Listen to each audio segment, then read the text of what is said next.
ಮೊದಲನೇದಾಗಿ ಶಿಕ್ಷಣದ ವಿಚಾರಕ್ಕೆ ಬರುವಂಥದ್ದಾದರೆ ಈ ತಿಂಗಳು ವಿದ್ಯಾರ್ಥಿಗಳಿಗೆ ಅತ್ಯುತ್ತಮವಾದಂತಹ ಫಲ ಇದೆ ಅಂತಲೇ ಹೇಳ್ಬೋದು.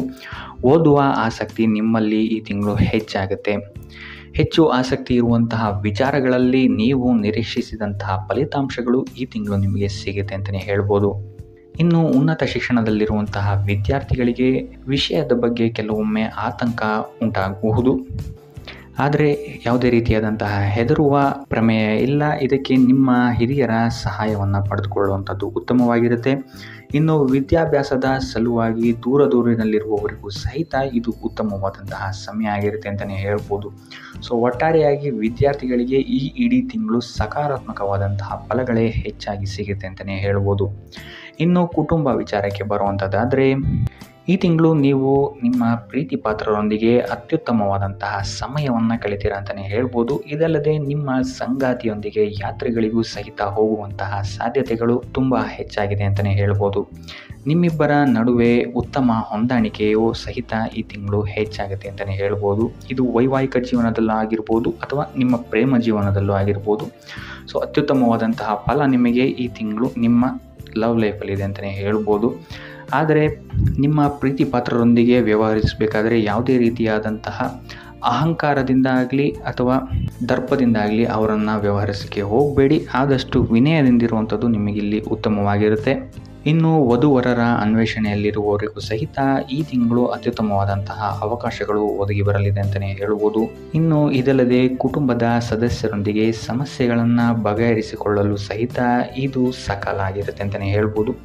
ಕುಟುಂಬದವರ ಜೊತೆ ಈ ತಿಂಗಳು ನೀವು ಅತ್ಯುತ್ತಮವಾದಂತಹ ಬಾಂಧವ್ಯವನ್ನು ಹೊಂದ್ತೀರಾ ಅಂತಲೇ ಹೇಳ್ಬೋದು. ಸೊ ಅವ್ರ ಜೊತೆ ಆಚೆಗಡೆ ತಿರುಗಾಡಕ್ಕೆ ಹೋಗುವಂತಹ ಪ್ಲ್ಯಾನ್ಸ್ಗಳನ್ನು ಸಹಿತ ಈ ತಿಂಗಳು ನೀವು ಮಾಡಬಹುದಾದಂತಹ ಸಾಧ್ಯತೆಗಳು ಹೆಚ್ಚಾಗಿದೆ ಅಂತಲೇ ಹೇಳ್ಬೋದು. ಇನ್ನು ಇದಲ್ಲದೆ ಸಂತಾನದಿಂದ ಸಹಿತ ನಿಮಗೆ ಈ ತಿಂಗಳು ಉತ್ತಮವಾದಂತಹ ಶುಭ ಸುದ್ದಿಗಳು ಸಿಗುತ್ತೆ ಅಂತಲೇ ಹೇಳ್ಬೋದು.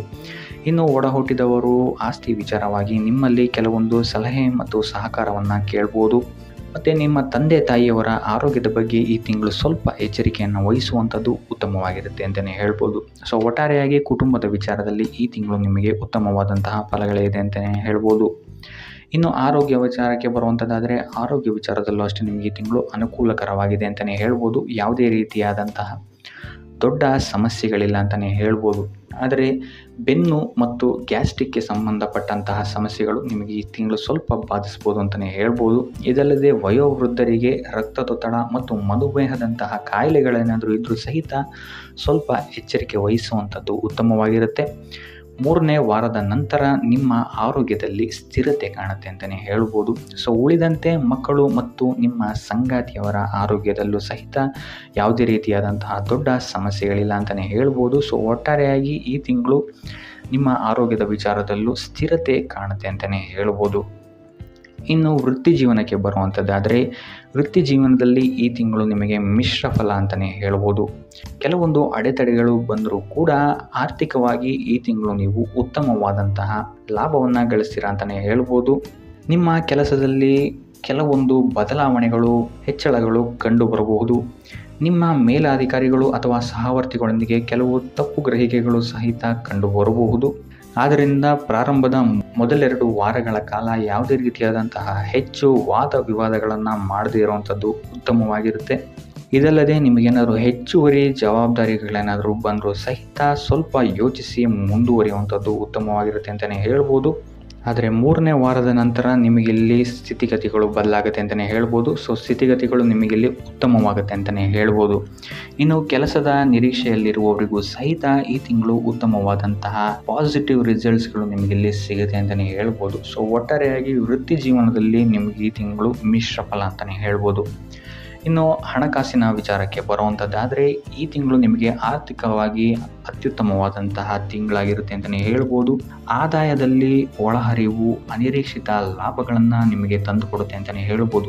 ಇದಲ್ಲದೆ ನಿಮ್ಮ ಹೂಡಿಕೆಗಳು ಸಹಿತ ನಿಮಗಿಲ್ಲಿ ಅತ್ಯುತ್ತಮವಾದಂತಹ ಲಾಭವನ್ನು ತಂದುಕೊಡುತ್ತೆ ಅಂತ ಹೇಳ್ಬೋದು. ಇನ್ನು ನೀವೇನಾದರೂ ಸಾಲಕ್ಕೆ ಅಥವಾ ಲೋನ್ಗೆ ಏನಾದರೂ ಅಪ್ಲೈ ಮಾಡ್ತೀರಾ ಅಂತ ಹೇಳಿದ್ರು ಸಹಿತ ನಿಮಗಿಲ್ಲಿ ಪಾಸಿಟಿವ್ ರಿಸಲ್ಟ್ಸ್ಗಳು ಸಿಗುವಂತಹ ಸಾಧ್ಯತೆ ಹೆಚ್ಚಾಗಿದೆ ಅಂತಲೇ ಹೇಳ್ಬೋದು.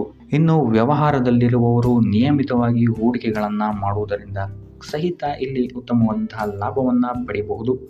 ಇದಲ್ಲದೆ ಕೈಗೊಂಡ ಪ್ರತಿಯೊಂದು ಕೆಲಸ ಕಾರ್ಯಗಳಲ್ಲಿ ವಿಳಂಬವಾದರೂ ಸಹಿತ ತಕ್ಕ ಮಟ್ಟಿನ ಲಾಭವನ್ನು ನೀವಿಲ್ಲಿ ಗಳಿಸ್ತೀರಂತಲೇ ಹೇಳ್ಬೋದು. ಸೊ ಆರ್ಥಿಕವಾಗಿ ಈ ತಿಂಗಳು ಅತ್ಯುತ್ತಮವಾದಂತಹ ಸಮಯ ನಿಮಗಾಗಿರುತ್ತೆ ಅಂತಲೇ ಹೇಳ್ಬೋದು. ಇನ್ನು ನೀವೇನಾದರೂ ಹೊಸ ಪಾಲುದಾರಿಕೆ ಅಥವಾ ಹೊಸ ಉದ್ಯಮಗಳನ್ನೇನಾದರೂ ಶುರು ಮಾಡ್ತಾ ಇದ್ದೀರಾ ಅಂತ ಹೇಳಿದ್ರು ಸಹಿತ ಇಲ್ಲಿ ಉತ್ತಮವಾದಂತಹ ಸಮಯ ಆಗಿರುತ್ತೆ. ಕೊನೆಯ ವಾರದಲ್ಲಿ ಮನೆಗೆ ಸಂಬಂಧಿಸಿದಂತೆ ಅಥವಾ ಮಕ್ಕಳ ವಿದ್ಯಾಭ್ಯಾಸಕ್ಕೆ ಸಂಬಂಧಿಸಿದಂತೆ ಇಲ್ಲಿ ನಿಮಗೆ ಖರ್ಚಾಗುವಂತಹ ಸಾಧ್ಯತೆ ಹೆಚ್ಚಾಗಿದೆ ಅಂತ ಹೇಳ್ಬೋದು. ಸೊ ಆದ್ದರಿಂದ ಸ್ವಲ್ಪ ಎಚ್ಚರಿಕೆ ವಹಿಸುವಂಥದ್ದು ಉತ್ತಮವಾಗಿರುತ್ತೆ ನಿಮ್ಮ ಖರ್ಚಿನ ಬಗ್ಗೆ. ಇನ್ನು ಉಪಾಯ ವಿಚಾರಕ್ಕೆ ಬರುವಂಥದ್ದಾದರೆ ಗುರುವಾರಗಳಂದು ರಾಘವೇಂದ್ರ ಸ್ವಾಮಿಯ ಮಠಕ್ಕೆ ಹೋಗುವಂಥದ್ದು, ಸಿಹಿಯನ್ನು ಹಂಚುವಂಥದ್ದು ನಿಮಗಿಲ್ಲಿ ನಿಮ್ಮ ಕೆಲಸ ಕಾರ್ಯಗಳಲ್ಲಿರುವಂತಹ ವಿಘ್ನಗಳನ್ನು ದೂರ ಮಾಡೋಕ್ಕೆ ನಿಮಗಿಲ್ಲಿ ಸಹಕಾರಿಯಾಗುತ್ತೆ ಅಂತ ಹೇಳ್ಬೋದು. ಸೊ ಇದಾಗಿತ್ತು ಈ ತಿಂಗಳ ನಿಮ್ಮ ರಾಶಿಯ ಭವಿಷ್ಯ.